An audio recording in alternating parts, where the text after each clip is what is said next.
The Upper Room, a Thursday that changed the world. There are moments in history when the world turns on a hinge so small, so quiet, that no one watching could possibly know what was about to unfold. A meal shared between friends, bread broken, wine poured, conversations that drift between hope and fear, between loyalty and doubt. On a spring evening in Jerusalem, in the year we now call 33 AD, 13 men gathered in a borrowed room on the second floor of a house somewhere in the winding streets of the ancient city. Outside, the streets teemed with pilgrims. It was the 14th day of the month of Nisan, the night before Passover, and Jerusalem swelled with perhaps 300,000 visitors, all come to remember the night their ancestors escaped slavery in Egypt. Inside that room, lit by oil lamps and the fading light through a single window, a teacher sat with his students. His name was Jesus of Nazareth. He was 33 years old, and he knew, with a certainty that must have felt like carrying stones in his chest, that this was the last meal he would ever share with the men who had followed him for 3 years across the dusty roads of Galilee and Judea. This is the story of that night, the night Christians would come to call the Last Supper. But to understand what happened in that room, we must first understand how they got there. The journey to Jerusalem.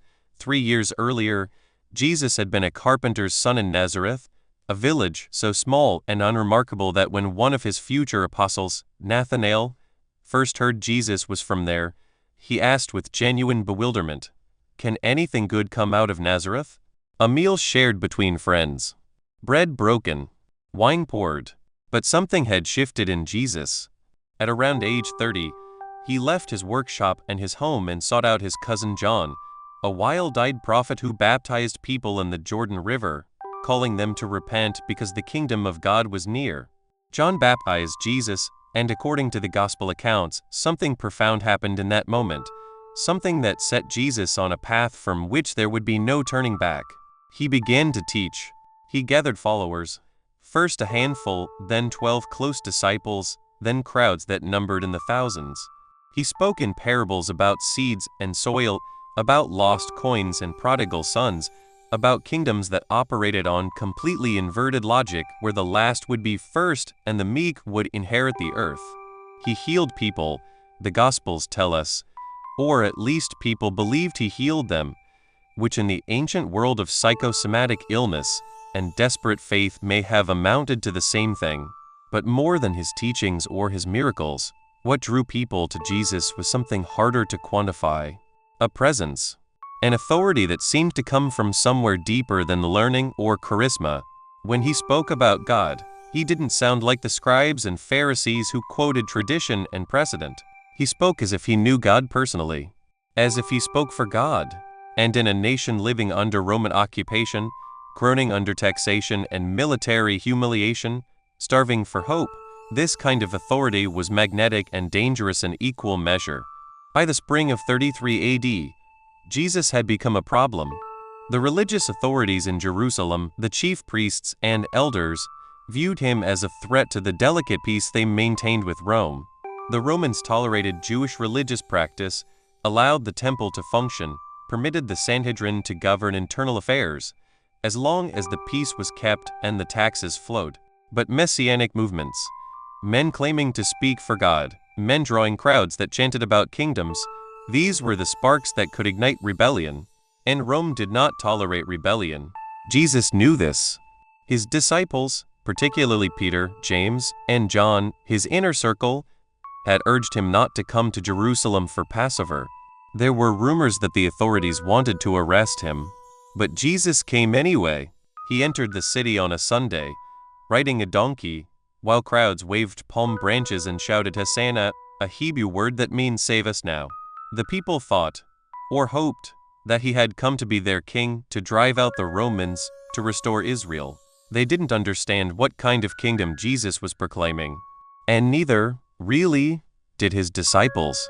Preparations for the Passover, according to the Synoptic Gospels, Matthew, Mark, and Luke, the Last Supper was a Passover meal, what Jewish people call a seder. The Gospel of John places it slightly earlier on the day of preparation before Passover, but all 4 Gospels agree that it happened during Passover week and was understood within that context. Passover commemorated the night, over 13 centuries earlier, when God struck down the firstborn sons of Egypt but passed over the houses of the Israelites who had marked their doorposts with lamb's blood. It was the night that broke Pharaoh's will and led to the Exodus, the defining moment of Jewish identity. We were slaves in Egypt, and God made us free. Every element of the Passover meal carried symbolic weight. The unleavened bread represented the haste with which the Israelites fled, no time for dough to rise. The bitter herbs recalled the bitterness of slavery. The lamb represented the sacrifice that saved them. 4 cups of wine traced the journey from bondage to freedom. On Thursday afternoon, the day the Gospels called the day of preparation, Peter and John went into Jerusalem to make arrangements. Jesus gave them oddly specific instructions. Go into the city, he told them, and a man carrying a jar of water will meet you. Follow him. Wherever he enters, say to the master of the house, the teacher asks, where is my guest room where I may eat the Passover with my disciples? He will show you a large upper room, furnished and ready. Prepare for us there. This detail, a man carrying a water jar, is peculiar enough to feel authentic. In first-century Palestine, women carried water. A man doing so would be immediately noticeable. Some scholars suggest Jesus had pre-arranged this, as a security measure, a way to secure a location without Judas Iscariot, whom Jesus may have already suspected of betrayal, knowing where they would be. Peter and John found everything exactly as Jesus described. They prepared the room, roasted the lamb, set out the unleavened bread, poured the wine, and as the sun set and Thursday became Friday by the Jewish reckoning of days, Jesus and the 12 gathered in the upper room. The shadow at the table, picture that room. Low cushions or mats arranged around a low table, as was the custom. The men would have reclined on their left sides, leaning on their left elbows, eating with their right hands. Oil lamps flickered. The smell of roasted lamb filled the air. Outside, the city hummed with anticipation of the festival. But inside that room, something was wrong. The Gospel of John tells us that Jesus was troubled in spirit. Luke says he told them, I have eagerly desired to eat this Passover with you before I suffer. And then, perhaps after they had begun eating, Jesus said something that must have stopped every hand, frozen every gesture. Truly I tell you, one of you will betray me. Imagine the silence that followed those words. The confusion. The shock rippling around the table like a stone thrown into still water. The Gospels tell us the disciples looked at one another, uncertain. They began to question, each one asking, surely not I, Lord? Even Judas asked. Matthew records this detail with devastating precision. Surely not I, Rabbi? Judas said. And Jesus replied, you have said so. But most of the disciples didn't hear that exchange or didn't understand it. John, the youngest, was reclining next to Jesus, his head near Jesus' chest. Peter gestured to John to ask Jesus who he meant. Jesus answered, it is the one to whom I will give this piece of bread when I have dipped it in the dish. Then he dipped a piece of bread and gave it to Judas Iscariot. In the culture of the ancient Near East, to share food with someone, especially to offer them a choice morsel, was a gesture of intimacy and honor. Jesus was extending one final invitation to Judas, one final moment to choose differently. What you are going to do quickly, Jesus told him. The other disciples thought Jesus was sending Judas on an errand, perhaps to buy something for the feast or to give money to the poor. Judas often handled the group's money, kept their common purse. They didn't understand that Jesus was releasing Judas to his chosen path. John writes, with haunting simplicity, and it was night. Judas left the room, left the light and the fellowship and the love, went out into the night to find the chief priests and the temple guards, to lead them back to Jesus for 30 pieces of silver, the price of a slave. Why did Judas betray Jesus? 2,000 years of Christian tradition have turned Judas into the archetype of treachery, but the Gospels offer conflicting motives. Matthew and Mark suggest greed. John says the devil entered him. Luke mentions Satan as well. Some modern scholars wonder if Judas was a zealot who felt betrayed himself when Jesus refused to lead a military uprising against Rome, if he betrayed Jesus not out of simple avarice, but out of bitter disillusionment. We cannot know. What we know is that Judas chose. That is the terrible freedom of the human story, played out at the table that night. Even surrounded by love, even offered forgiveness, even warned and invited to turn back, a person can choose darkness. This is my body. After Judas left, something shifted in the room. Jesus knew the clock was running down. Within hours, he would be arrested. By dawn, he would be on trial. By mid-afternoon the next day, he would be dead. But in that room, with 11 men who loved him, even if imperfectly, even if they would soon fail him spectacularly, Jesus did something extraordinary. He took the ancient ritual they were enacting, the Passover meal that remembered liberation from Egypt, and he transformed it into something new, a remembrance not of what God had done in the past, but of what was about to happen in the next 24 hours. The gospel accounts vary slightly in wording, but the core is the same. Jesus took bread, blessed it, broke it, and gave it to his disciples. "Take, eat," he said. "This is my body which is given for you. Do this in remembrance of me." Then he took a cup of wine, gave thanks, and offered it to them. "Drink from it, all of you," Matthew records him saying. "This is my blood of the covenant, which is poured out for many for the forgiveness of sins." Try to imagine hearing those words for the first time. The disciples would have been steeped in Jewish law, which absolutely forbade the consumption of blood. Blood was life, and life belonged to God alone. Yet here was Jesus, speaking of his blood as something to be drunk, his body as something to be eaten. Linking his own death, now clearly imminent, to the Passover lamb whose blood had saved Israel's firstborn. He was telling them, "I am the new Passover lamb. My blood will mark you. My death will save you. A new covenant is beginning, and it will be sealed not with the blood of animals, but with my own blood." This moment, this ritual, would become the central act of Christian worship. Catholics would call it the Eucharist or Mass.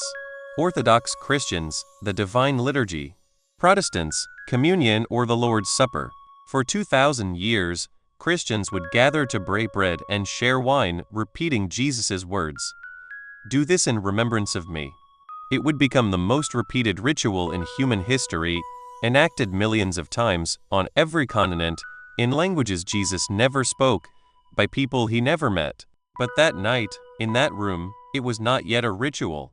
It was a promise and a warning and a gift, all woven together. Jesus was telling his friends that his death would not be the end, that something was about to break open, that even in the darkest hour, God was at work. A new commandment. The Gospel of John doesn't include the words of institution over the bread and wine. Instead, John focuses on something that happened earlier in the evening, something the other Gospels don't mention: Jesus washing his disciples' feet. It happened before the meal began. Jesus got up from the table, took off his outer robe, wrapped a towel around his waist, poured water into a basin, and began to wash his disciples' feet. This was slaves' work. The lowest servant in a household would wash the dust and filth from guests' feet. For a teacher, a rabbi, a man his followers called Master and Lord, to do this was shocking. Peter couldn't bear it. "You will never wash my feet," he protested. But Jesus insisted. "Unless I wash you, you have no share with me." Peter, impulsive as always, immediately overcorrected. "Lord, not my feet only but also my hands and my head." When Jesus had finished, he sat down and asked them, "Do you understand what I have done for you? You call me teacher and Lord, and you are right, for that is what I am. So if I, your Lord and teacher, have washed your feet, you also ought to wash one another's feet. I have set you an example, that you also should do as I have done to you." Later that evening, after Judas had gone, Jesus gave them what he called a new commandment: love one another. "As I have loved you, so you must love one another. By this everyone will know that you are my disciples, if you love one another." This is the heart of what happened in the upper room, beneath and behind the rituals and the prophecies. Jesus was showing them, and through them showing the world, what power looks like in the kingdom of God. Not domination but service. Not violence but self-sacrifice. Not using people but washing their feet. He was also preparing them for the fact that love, real love, is costly. "As I have loved you" meant as I am about to die for you. The commandment to love was inseparable from the cross he was walking toward. Promises and warnings. John's Gospel devotes 4 entire chapters, a full quarter of his book, to what happened in the upper room and Jesus' words immediately after. Scholars call these the farewell discourse. They are intimate, repetitive in the way deep emotion is repetitive, circling back to the same themes. Don't be afraid. I am going away, but I will come back to you. I am the way and the truth and the life. Remain in my love. I am the vine, you are the branches. But woven through the comfort were warnings. All of you will be scattered, Jesus told them, each to your own home, and you will leave me alone. Peter objected, as he so often did. Lord, I am ready to go with you to prison and to death. Jesus looked at him. One imagines that look, sad and knowing and tender. Will you really lay down your life for me? He asked. Truly I tell you, before the rooster crows, you will deny me 3 times. Peter would have rejected this vehemently. Impossible. Unthinkable. Peter loved Jesus. Peter had left everything to follow him. Peter had been the first to confess that Jesus was the Messiah, the Son of the living God. But Jesus knew. He knew that courage is easier to promise than to deliver. That fear can reduce the boldest man to a coward. That in just a few hours, when the temple guards came with their torches and their swords, all 11 remaining disciples would run, and Peter, who would follow at a distance to the courtyard of the high priest's house, would be asked 3 times if he was one of Jesus' followers, and 3 times he would say no. Jesus knew, and he loved them anyway. The walk to Gethsemane. Eventually, they left the upper room. The meal was finished. The Passover liturgy required the singing of psalms, and Matthew and Mark tell us they sang a hymn before they went out. Likely it was the second half of the Hallel, Psalms 115 through 118, songs praising God for his steadfast love and faithfulness. One of those psalms includes the line, "The stone the builders rejected has become the cornerstone." Jesus had quoted that verse before, applying it to himself.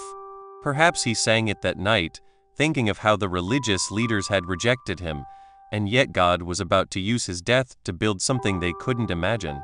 They walked through the dark streets of Jerusalem, out through one of the eastern gates, across the Kidron Valley, to a garden called Gethsemane on the Mount of Olives.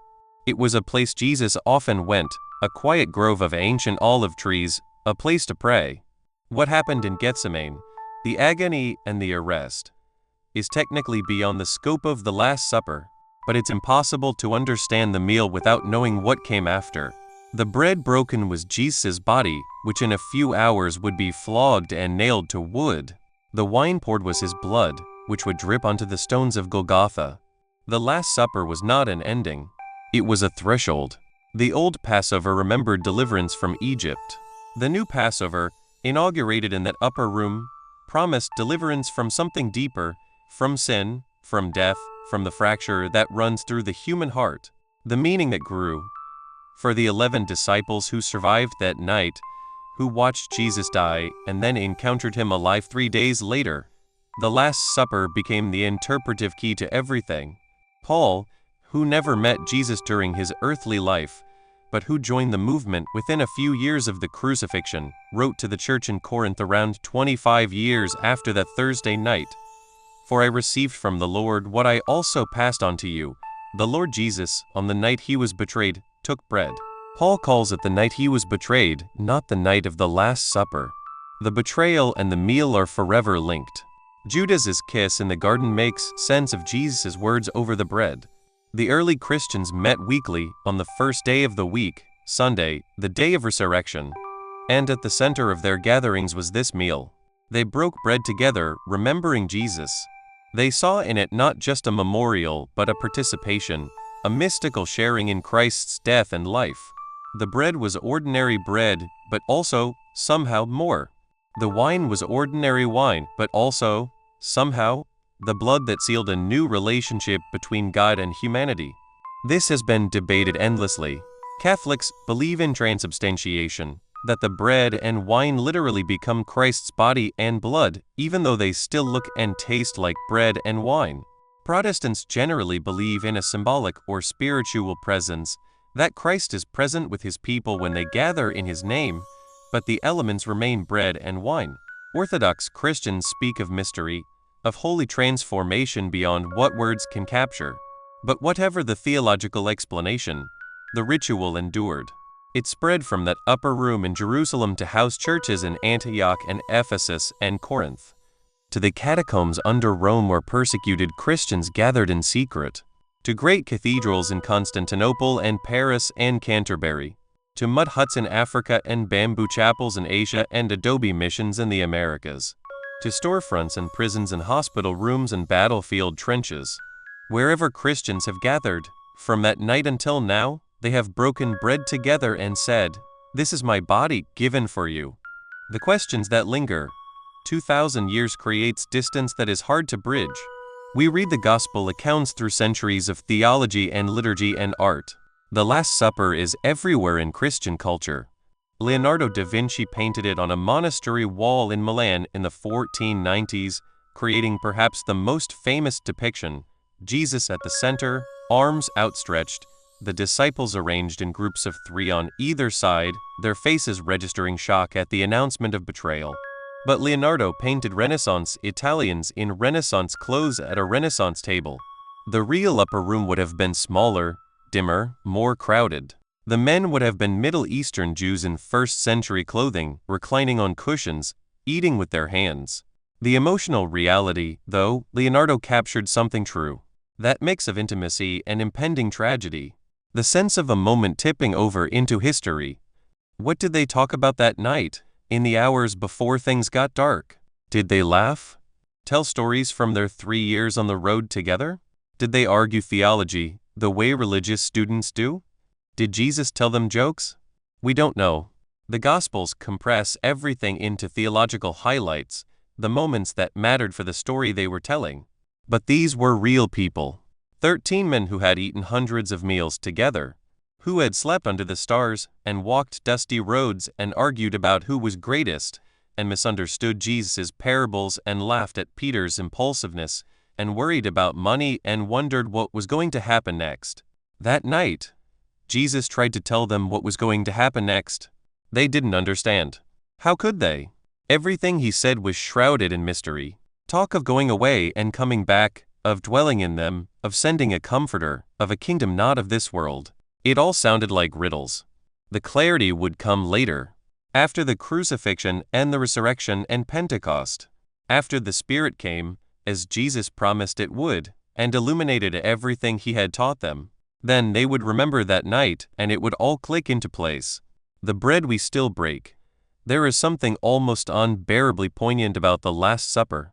It is a beginning disguised as an ending, a moment of intimacy on the edge of violence, a gift offered in the shadow of death. Jesus could have spent his last free hours in prayer alone, preparing himself for what was coming. Instead, he spent them with his friends. He washed their feet. He fed them. He tried to prepare them for his absence, even though they couldn't understand. He loved them to the end, as John puts it. And he made sure they would remember. Do this in remembrance of me. Not remember me abstractly, not think fond thoughts about me, but do this. Break bread together. Share the cup.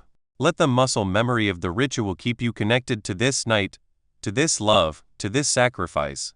There are many ways to interpret what happened in the upper room. Theologians have built elaborate structures of doctrine on the foundation of that meal. Denominations have divided over the proper understanding of those simple words. This is my body. But maybe the deepest meaning is also the simplest. Jesus knew he was going to die. He knew his death would traumatize his followers, scatter them, plunge them into despair. So he gave them something to hold on to. A ritual.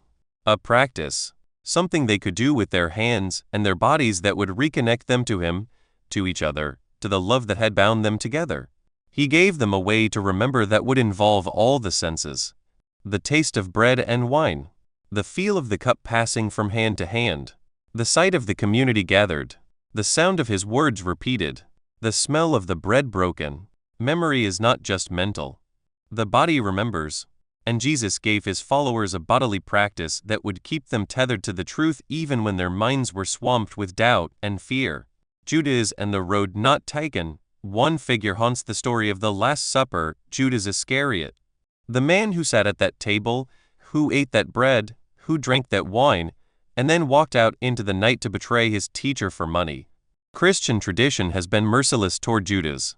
Dante put him in the lowest circle of hell, frozen in ice, eternally chewed in Satan's mouth alongside Brutus and Cassius, the betrayers of Caesar. For 2 millennia, Judas has been the byword for treachery. But the Gospel writers are more ambiguous than popular tradition suggests. Matthew tells us that when Judas saw Jesus condemned to death, he was seized with remorse. He tried to return the 30 pieces of silver to the chief priests and elders. "I have sinned," he said, "for I have betrayed innocent blood."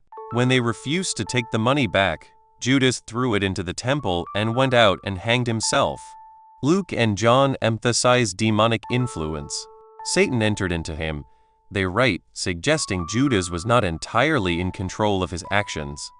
This raises uncomfortable questions about free will and moral responsibility, questions that theologians have wrestled with ever since. Some modern interpreters try to rehabilitate Judas, suggesting he was the only disciple who truly understood Jesus' mission, that he betrayed Jesus not out of wickedness, but out of obedience, playing the necessary role in the divine drama. A 2nd century text called the Gospel of Judas, discovered in the 1970s, presents Judas as Jesus' most faithful disciple, the only one entrusted with the secret truth. But the canonical Gospels don't give us that Judas. They give us a man who made a choice. For whatever complex mix of reasons, greed, disillusionment, jealousy, spiritual darkness. And then, when he saw what his choice had wrought, he despaired. This is perhaps the greatest tragedy of Judas, not the betrayal itself, but what came after. Peter also betrayed Jesus that night, denying him 3 times just as Jesus predicted. But Peter wept and was forgiven and went on to become the rock on which Jesus said he would build his church. Judas couldn't forgive himself, or couldn't believe that Jesus would forgive him. So instead of returning to the community, instead of waiting to see what Jesus would do, Judas ended his own life. There is a terrible lesson here about the nature of sin and redemption. The unforgivable sin, it seems, is not betrayal but despair, not failure but the refusal to accept grace. The shape of sacrifice. At the center of the Last Supper is the idea of sacrifice. Jesus offering himself, his body broken, his blood poured out. This language would have been familiar to 1st century Jews, for whom the temple still stood and animal sacrifice was part of daily religious life. But sacrifice is a foreign concept to most modern people. We don't offer bulls or lambs or doves to appease angry gods. The idea that blood must be shed for forgiveness seems primitive, even barbaric. Yet sacrifice, rightly understood, is not about violence but about love. True sacrifice is not forced but freely chosen. Jesus could have run. He could have stayed in Galilee, away from the hostile authorities in Jerusalem. At any point in that last week, he could have slipped out of the city, disappeared into the countryside, lived to teach another day. He didn't. He set his face toward Jerusalem, as Luke puts it. He walked knowingly toward his death because he believed, or knew, that his death would accomplish something that his continued life could not. What exactly that something is, Christians have debated for centuries. Theories of atonement abound. Did Jesus die to pay a ransom to Satan? To satisfy God's honor or justice? To demonstrate God's love? To defeat death and sin? To make a way for humanity to be reconciled to God? The New Testament uses all these metaphors and more. The reality of what happened on the cross is apparently too large to be captured in a single theological formula. It requires multiple images, sacrifice and victory, ransom and reconciliation, substitution and participation. But in the upper room, the theology is still implicit, still unfolding. Jesus simply says, "This is my body, given for you. This is my blood, poured out for you." For you. Personal. Particular. He is not dying for an abstract humanity, but for these 11 men sitting with him, and through them for every human who would ever break bread in his name. The absence that presence is, after Jesus died and rose and eventually ascended, leaving his followers staring up at an empty sky, the early church faced a crisis. Their teacher was gone. The one who had led them and taught them and made sense of everything was no longer physically present. How do you follow a leader who has left? How do you maintain a relationship with someone who is absent? The Last Supper became the answer. In the Eucharist, in communion, in the breaking of bread, Jesus was present. Not present in the same way he had been before, not walking and talking and eating fish on the beach, but present nonetheless, present in the community gathered in his name, present in the words he had spoken, now repeated liturgically, present in the bread and wine that somehow, mysteriously, bore his life. Paul wrote to the Corinthians, "As often as you eat this bread and drink this cup, you proclaim the Lord's death until he comes." The meal is both memorial and prophecy. It looks back to the cross and forward to the promised return. It inhabits the space between the already and the not yet, between the inauguration of God's kingdom and its full realization. This might be the most brilliant thing Jesus did. He gave his followers a practice that would keep him present in his absence, a ritual that would form community, because you can't celebrate communion alone. You need at least one other person to pass the cup to break the bread with. The meal creates fellowship, and it democratizes spirituality. For centuries, access to God in Judaism had been mediated through priests and temple and sacrifice. But now any group of Christians, no matter how small or poor or marginalized, could gather around bread and wine and meet their Lord. The thread through time, from that Thursday night in 33 to this present day, an unbroken thread runs through history. The same words have been spoken, in Aramaic and Greek and Latin and English and Swahili and Mandarin and 1,000 other languages. The same gestures have been made, breaking bread, pouring wine, sharing the cup. The Church has failed in countless ways over 2,000 years. It has blessed wars and crusades. It has burned heretics and persecuted Jews. It has grown rich and corrupt. It has split into thousands of denominations arguing over doctrine and practice. It has covered up abuse and enabled injustice. It has been everything Jesus warned against, a whitewashed tomb, beautiful on the outside but full of dead bones. And yet the bread is still broken.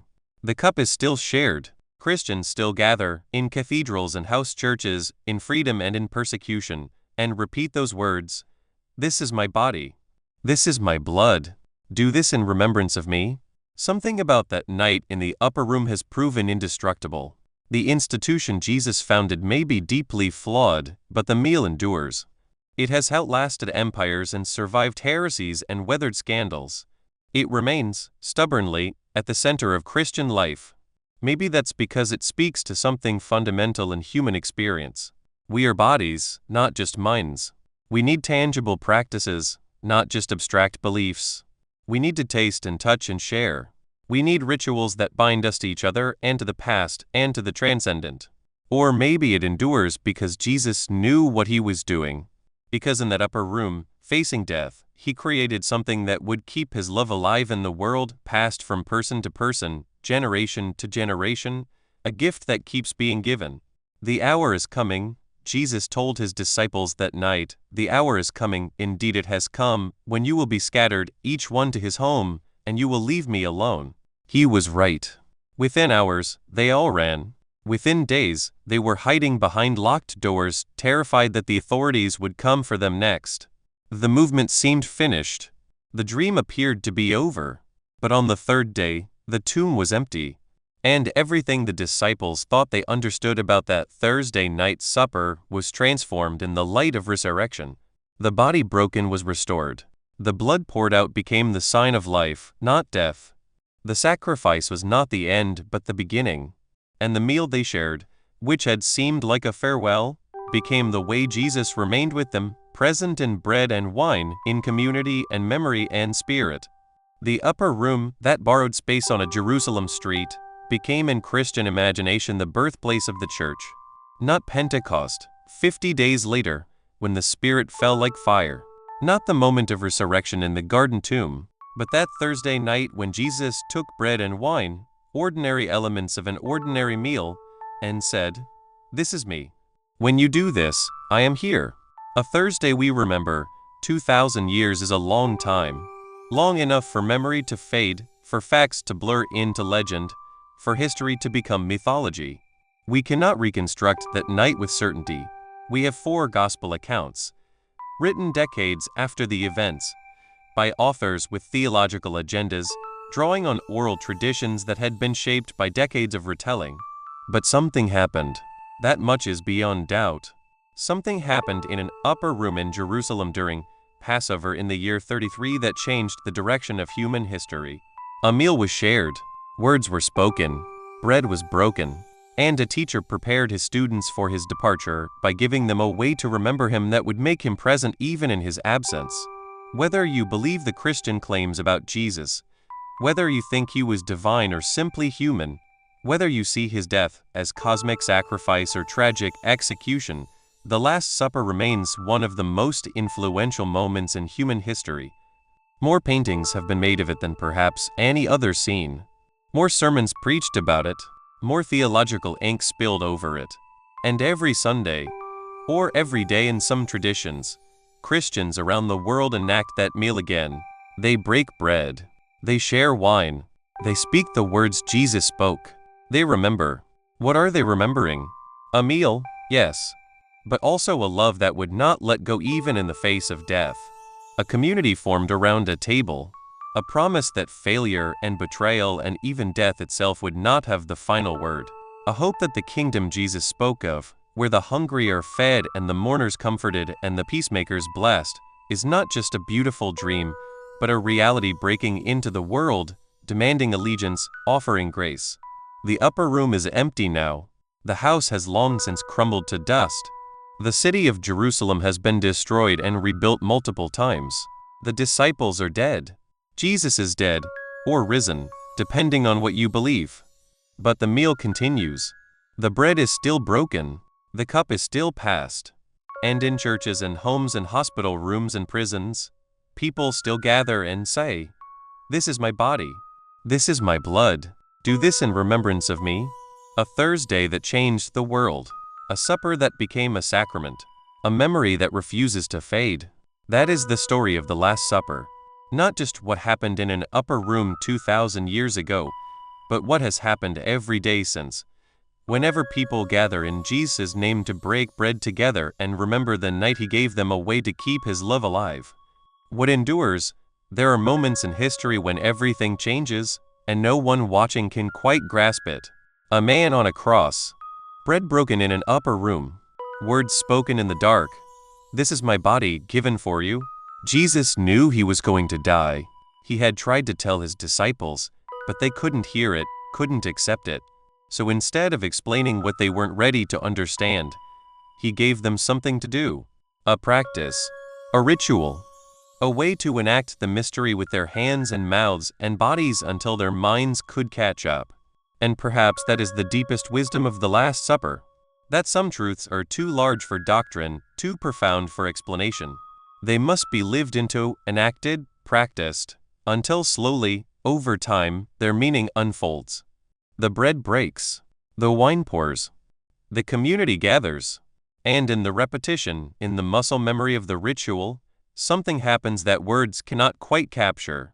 Remembering becomes presence. Past becomes present. Death becomes life. We live in a world that has largely abandoned sacrifice, that speaks the language of rights rather than responsibilities, of self-actualization rather than self-offering. The idea that love might require laying down your life, that anything truly valuable might cost you everything, feels foreign to modern ears. But in that upper room, Jesus modeled a different way of being human. A way where power means washing feet, where greatness means serving, where love means giving yourself away. And he promised that this way, though it leads through darkness and death, leads ultimately to life. Not life as mere existence, not the perpetuation of the status quo, but life abundant, life eternal, life that death cannot touch. The disciples couldn't see that on Thursday night.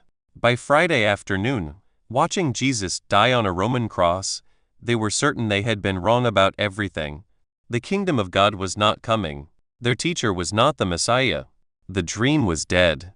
But Sunday came. The stone was rolled away. And everything they thought they knew about Thursday night was rewritten in the light of resurrection. The table is set. Perhaps the most radical thing about the Last Supper is not what Jesus said, but where he said it. At a table, sharing a meal, This was not a sermon delivered from a mountaintop or a teaching given in the temple courts. This was dinner with friends. Jesus spent much of his ministry around tables. He ate with tax collectors and sinners, much to the horror of the religious authorities. He fed 5,000 on a hillside with a boy's lunch. He turned water into wine at a wedding feast. He cooked breakfast for his disciples on the beach after his resurrection. Tables, in Jesus' world, were where boundaries were either reinforced or broken down. Who you ate with defined who you were. The Pharisees ate only with other observant Jews, maintaining ritual purity.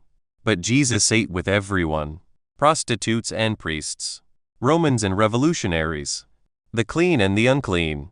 The upper room was one more table in a ministry defined by tables. But this one was different. This was the last table. And Jesus used it to create a new table, one that would stretch across time and space, one that would welcome everyone who came in his name. I am among you as one who serves, he told his disciples that night. And in the centuries since, the Lord's table, as it came to be called, has been many things. A place of comfort and community, a place of mystery and encounter, a place of unity and, tragically, of division, as Christians have fought over who may come to the table and what exactly happens there.